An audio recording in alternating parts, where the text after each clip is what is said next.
How to become a true Christian. French language part 2. Jésus a prêché et enseigné le royaume de Dieu. La première partie vise à enseigner aux croyants à devenir chrétiens. La deuxième partie est que les chrétiens deviennent des saints. Les vrais adorateurs sont des chrétiens et des saints parce qu'ils ont l'Esprit de Dieu et l'Esprit de vérité en eux. Ce n'est qu'alors que vous pouvez adorer dans l'Esprit et la vérité comme indiqué dans Jean 4h23. Vous ne pouvez pas adorer dans l'Esprit si vous ne parlez pas en langue. Si vous adorez dans votre langue maternelle ou dans une langue que vous avez apprise, c'est l'adoration physique. Romains 8 dit que votre chair ne peut pas plaire à Dieu. Si vous adorez physiquement, vous adorez Jésus. Les disciples adoraient Jésus. Matthieu 14h33 déclare alors ceux qui étaient dans le bateau sont venus l'adorer, disant, « Vraiment vous êtes le Fils de Dieu. » Matthieu 28, 16-17 États, puis les 11 disciples sont partis en Galilée, jusqu'à la montagne que Jésus leur avait nommée. 17 Quand ils l'ont vu, ils l'ont adoré, mais certains doutaient. Mais quand vous priez le Père au nom de Jésus. Jean 14h13 déclare « Et tout ce que vous demandez en mon nom, que je ferai, afin que le Père soit glorifié dans le Fils. » Jean 16, 23-24 déclare « Et ce jour-là, vous ne me demanderez rien. Plus assurément, je vous dis, quoi que vous demandez au Père en mon nom qu'il vous donnera. » 24 Jusqu'à présent, vous n'avez rien demandé en mon nom. Demandez, et vous recevrez que votre joie peut être pleine. De nombreux croyants ne comprenaient pas la déclaration que Jean-Baptiste a dit à propos de Jésus. Jean-Baptiste a dit que je baptise avec l'eau, mais celui qui vient après moi vous baptisera avec le Saint-Esprit. Cette déclaration est si cruciale qu'elle est écrite dans 5 livres. Matthieu 3h11 déclare que je vous baptise avec l'eau jusqu'à le repentir, mais celui qui vient après moi est plus puissant que moi, dont je ne suis pas digne de porter. Il vous baptisera avec le Saint-Esprit et le feu. Marc 1, 8 déclare que je vous baptise en effet avec de l'eau, mais il vous baptisera avec le Saint-Esprit. Luc 3h16 déclare que John a répondu, disant à tous, je vous baptise en effet avec de l'eau, mais un plus puissant que je arrive, dont je ne suis pas digne de la sangle. Il vous baptisera avec le Saint-Esprit et le feu. Jean 1h33 déclare que je ne le connaissais pas, mais celui qui m'a envoyé pour baptiser avec de l'eau m'a dit, à qui vous voyez l'Esprit descendre et rester sur lui, c'est celui qui baptise avec le Saint-Esprit. 5 États pour John vraiment baptisé avec de l'eau, mais vous serez baptisés avec le Saint-Esprit dans peu de jours. Les croyants baptisés de Jésus avec le Saint-Esprit sont extrêmement importants. Ce n'est qu'alors que les croyants peuvent devenir de vrais chrétiens. Ce n'est qu'alors que les croyants peuvent être de vrais adorateurs. Ce n'est qu'alors que les croyants peuvent se connecter directement à Dieu en parlant en langue. Ce n'est qu'alors que les croyants peuvent connaître Dieu parce que l'Esprit de Dieu est en eux. Ce n'est qu'alors que les croyants reçoivent le pouvoir. Ce n'est qu'alors que les croyants peuvent passer par le processus de sanctification pour devenir des saints. Les croyants qui ont été baptisés avec le Saint-Esprit ont maintenant besoin de recevoir la vérité et de lui obéir avant que l'Esprit de vérité puisse y être manifesté. Vous n'êtes pas encore un vrai chrétien. Jésus a dit à Jean le Baptiste dans Matthieu 3h15. Il indique, mais Jésus a répondu et lui a dit, permettez-le d'être ainsi maintenant, car donc il nous convient de réaliser toute justice. Puis il l'a permis. Il s'agit de la transition de la justice du salut physique à la justice salut spirituel. Cela nous amène à la conversation entre Jésus et Nicodème. Jean 3, 1-2 déclare qu'il y avait un homme des pharisiens nommé Nicodème, souverain des Juifs.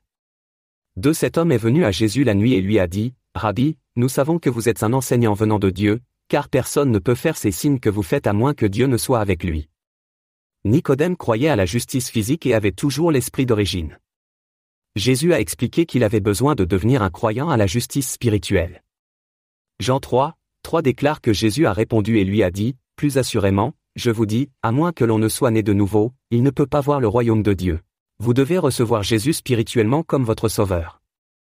Lorsque vous êtes né spirituellement, vous êtes une nouvelle création. 2 Corinthiens 5h17 déclare donc que si quelqu'un est en Christ, il est une nouvelle création, les vieilles choses sont décédées, voici, toutes choses sont devenues nouvelles. Votre esprit original est submergé dans l'esprit de Jésus, l'esprit du Christ. L'esprit du Christ est l'eau vive qui baptise votre esprit nouvellement créé. Il n'y a pas besoin de baptême physique. Dieu a fourni un moyen de baptiser votre esprit nouvellement créé.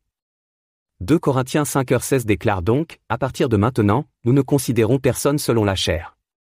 Même si nous connaissons le Christ selon la chair, nous le connaissons maintenant plus. Romains 8 indique donc que ceux qui sont dans la chair ne peuvent pas plaire à Dieu. Jean 3, 3 dit qu'il ne peut pas voir le royaume de Dieu, se référant à Jésus comme la voie du royaume de Dieu. Jean 14, 6 déclare que Jésus lui a dit, « Je suis le chemin, la vérité et la vie. Personne ne vient au Père sauf à travers moi. » Dans Jean 3, 5, Jésus explique à Nicodème comment entrer dans le royaume de Dieu. Il dit, « Assurément, je vous dis, à moins que l'on ne soit né de l'eau et de l'esprit, il ne peut pas entrer dans le royaume de Dieu. » L'expression « né de l'eau » fait référence à Jésus en disant à Nicodème dans Jean 3, 3 qu'il a besoin de naître de nouveau. Vous devez être un croyant droit de l'esprit avec l'esprit du Christ en vous. L'esprit du Christ est l'eau vive du chapitre 4 de Jean. De nombreux croyants ne savent pas que Jésus est né spirituellement de l'eau. 1 Jean 5, 6 déclare que c'est celui qui est venu par l'eau et le sang, Jésus-Christ, non seulement par l'eau, mais par l'eau et le sang. Et c'est l'esprit qui en témoigne, parce que l'esprit est la vérité. Si les croyants avaient appris la vérité et avaient reçu l'esprit de vérité, ils auraient connu la vérité dans les Écritures. L'esprit dans Jean 3, 5 est le Saint-Esprit. Dans cette écriture, le Saint-Esprit représente l'Esprit de Dieu et l'Esprit de vérité, tout comme le Saint-Esprit représente l'Esprit du Christ dans Jean 20h22. Jésus est venu par l'eau spirituellement et les croyants justes spirituels sont nés de l'eau. Nous formons Jésus en nous pour entrer dans le royaume de Dieu. Galates 4h19 déclare « Mes petits enfants, pour qui je travaille à nouveau à la naissance jusqu'à ce que le Christ soit formé en vous. » En décomposant les Écritures, Jean 3, 5 vous dit que vous avez besoin de l'Esprit du Christ, de l'Esprit de Dieu et de l'Esprit de vérité en vous pour entrer dans le royaume de Dieu, qui est la définition d'un chrétien. Les croyants n'ont pas compris les Écritures qualifiées Jean 3, 6 pour comprendre Jean 3, 5. Jean 3, 6 indique ce qui est né de la chair est la chair, et ce qui est né de l'Esprit est l'Esprit. Parce que les croyants n'avaient pas la connaissance de la vérité en eux, ils ne pouvaient pas comprendre Jean 3, 6 et l'appliquer à Jean 3, 5. Les croyants ont déclaré que « né de l'eau » fait référence au baptême de l'eau physique ou au ventre de la mère. Ils mélangeaient la chair avec l'esprit. Né de l'eau et de l'esprit, et l'esprit de l'esprit. Jésus et Nicodème ont poursuivi leur conversation de Jean 3, 5 à Jean 3h16. Ils discutaient du même sujet. Jean 3h16 déclare que Dieu aimait le monde qu'il a donné son Fils unique, que quiconque croit en lui ne devrait pas périr mais avoir une vie éternelle. Jean 3, 5 États-Unis, Jésus a répondu, plus assurément, je vous dis, à moins que l'on ne soit né de l'eau et de l'esprit, il ne peut pas entrer dans le royaume de Dieu. Jésus dit que si vous croyez sa déclaration, à moins que l'on ne soit né de l'eau et de l'esprit, il ne peut pas entrer dans le royaume de Dieu, alors vous croyez en lui. Entrer dans le royaume de Dieu est une vie éternelle. Parce que les croyants n'avaient pas la connaissance de la vérité en eux, ils voient Jean 3h16 comme croyant au pardon des péchés et vous avez une vie éternelle. Ceci est un mensonge de faux enseignants. Jean 3, 5 et Jean 3h16 sont des définitions d'un chrétien. Les deux disent que vous avez besoin de l'Esprit du Christ, de l'Esprit de Dieu et de l'Esprit de vérité pour avoir une vie éternelle. Jésus parle à la Samaritaine de l'eau vive. Jean 4, 13 à 14 États-Unis, Jésus a répondu et lui a dit, « Quiconque boit de cette eau aura à nouveau soif. » 14 Mais quiconque boit l'eau que je lui donnerai n'aura jamais soif.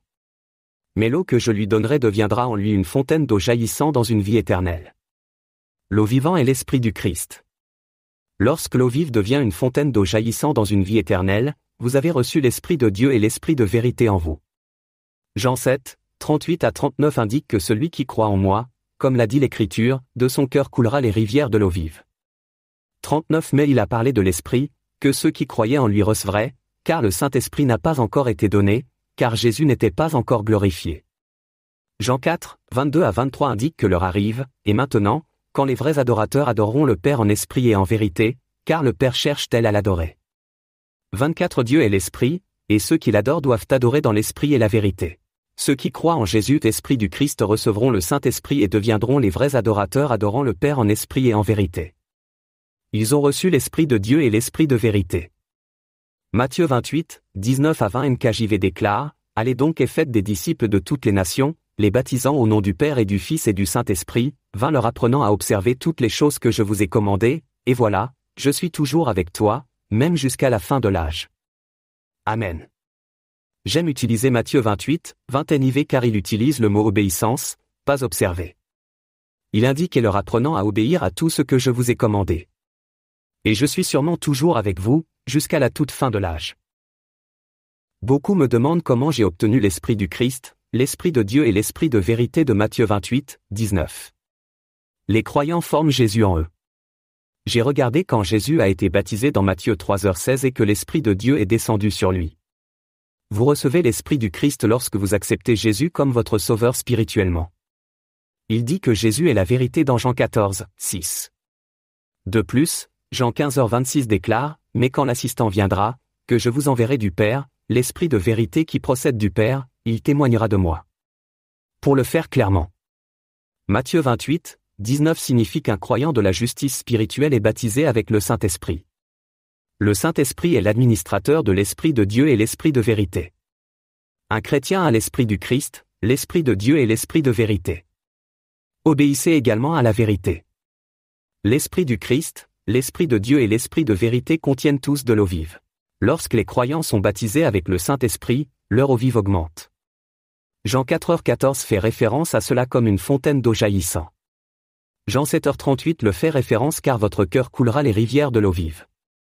Ainsi, vous pourriez dire que Dieu est de l'eau vive contenant l'Esprit parce que Jésus est né spirituellement de l'eau. Dieu m'a permis d'avoir de nombreuses visions spirituelles. J'émourais mes chiens à l'extérieur et alors que nous quittions le patio, nous avons vu une silhouette dans la cour. Mes chiens ont couru vers la silhouette et il a disparu. Une autre figure est apparue, mais les chiens ne pouvaient pas le voir.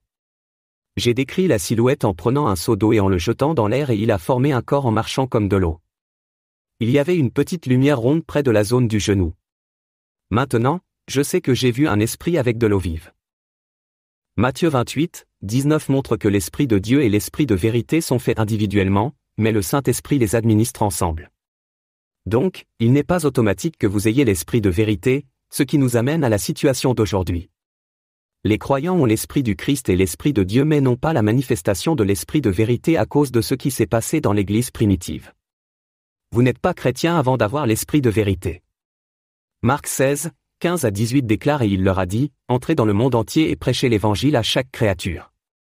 16 Celui qui croit et est baptisé sera sauvé, mais celui qui ne croit pas sera condamné. 17 Et ces signes suivront ceux qui croient, en mon nom, ils chasseront des démons, ils parleront avec de nouvelles langues. 18 Ils prendront des serpents, et s'ils boivent quelque chose de mortel, cela ne le fera nullement de blesser, ils imposeront la main sur les malades et ils récupéreront. » Répartition de Marc 16:15-18. Celui qui croit à l'Esprit du Christ en eux. Et est baptisé, ce qui signifie baptisé par le Saint-Esprit, l'Esprit de Dieu et l'Esprit de vérité en eux. Sera sauvé, entrera dans le royaume de Dieu ou la vie éternelle, que les signes suivront ceux qui croient, parler avec de nouvelles langues est le seul signe que les croyants se reproduisent parce qu'ils ne parlent pas eux-mêmes avec de nouvelles langues. Jésus dit que ceux qu'il baptise avec le Saint-Esprit parlera avec de nouvelles langues. Les saints qui sont sortis des tombes après la résurrection de Jésus ne parlaient pas avec de nouvelles langues. Matthieu 28:19-20 et Marc 16:15-18 parlent de la même chose. Je veux rendre cela clair aux croyants. Parler avec les langues ne vous fait pas sauter et courir à l'église ou ailleurs. Ce sont vos émotions physiques. Romains 8 lui indique ainsi, ceux qui sont dans la chair ne peuvent pas plaire à Dieu. Le physique signifie chair. De plus, vous avez le contrôle de savoir si vous parlez ou non. 1 Corinthiens 14h28 déclare « Mais s'il n'y a pas d'interprète, laissez-le se taire à l'église et laissez-le parler à lui-même et à Dieu. » 1 Corinthiens 14:2 déclare de celui qui parle dans une langue ne parle pas aux hommes mais à Dieu, car personne ne le comprend, cependant, dans l'esprit, il parle des mystères. Parler en langue est très important pour Dieu. Luc 12:49-51 Jésus a dit que je suis venu envoyer du feu sur la terre et comment je souhaite qu'il soit déjà allumé. 50 Mais j'ai un baptême pour être baptisé et à quel point je suis en détresse jusqu'à ce qu'il soit accompli. 51 Supposons-vous que je suis venu donner la paix sur terre? Je vous le dis, pas du tout, mais plutôt la division. Luc 3:16-17 Et John a répondu en disant à tous, je vous baptise en effet avec de l'eau, mais un plus puissant que je arrive, dont je ne suis pas digne de la sangle. Il vous baptisera avec le Saint-Esprit et le feu. Acte 2:2-4 État et soudain, il y a eu un son du ciel, comme d'un vent puissant, et il a rempli toute la maison où ils étaient assis. 3 Ensuite, il leur apparaît des langues divisées, comme du feu, et on s'est assis sur chacun d'eux. 4 Et ils étaient tous remplis du Saint-Esprit et comme l'Esprit leur a donné des paroles. Jacques 3:6 État, et la langue est un feu, un monde de l'iniquité. La langue est tellement définie parmi nos membres qu'elle soulève tout le corps et met le feu au cours de la nature et elle est incendiée par l'enfer. Dieu a apprivoisé la langue pour son dessein. Cette vidéo vise à vous donner la vérité pour devenir un vrai chrétien. La définition d'un chrétien se trouve dans les livres des évangiles. Un chrétien a l'esprit du Christ, l'esprit de Dieu, l'esprit de vérité et obéit à la vérité en eux. Être un vrai chrétien n'est que la voie pour devenir un saint. Vous devez toujours passer par le processus de sanctification pour devenir un saint. Un saint est saint et peut marcher avec Dieu et le Seigneur Jésus-Christ. Les croyants doivent se rendre compte que Jésus n'a pas commencé son ministère jusqu'à ce qu'il soit baptisé par l'Esprit de Dieu. Matthieu 3h16, Jésus est Christ et il est la vérité. Jean 14, si, il n'avait pas besoin de l'Esprit du Christ ou de l'Esprit de vérité comme les disciples. Les disciples n'ont pas commencé leur ministère jusqu'à ce qu'ils soient baptisés avec le Saint-Esprit. Acte 2, 4, ils ont reçu l'Esprit de Dieu et l'Esprit de vérité. En tant que croyants, les disciples ont été enseignés par Jésus la vérité. Les disciples répondaient à l'obligation de recevoir l'Esprit de vérité, puis ils pourraient prêcher et enseigner le royaume de Dieu. Mais Jésus a donné aux disciples le pouvoir de prêcher et de guérir les malades avant d'être baptisés avec le Saint-Esprit. Les états de Luc 9, 1-2, puis il a rassemblé ses 12 disciples et leur a donné le pouvoir et l'autorité sur tous les démons et guérir les maladies. 2. Il les a envoyés pour prêcher le royaume de Dieu et guérir les malades. Ce pouvoir n'était pas permanent. Comprenez-vous ce que je dis? Vous devez vous apprendre la vérité avant de recevoir l'Esprit de vérité.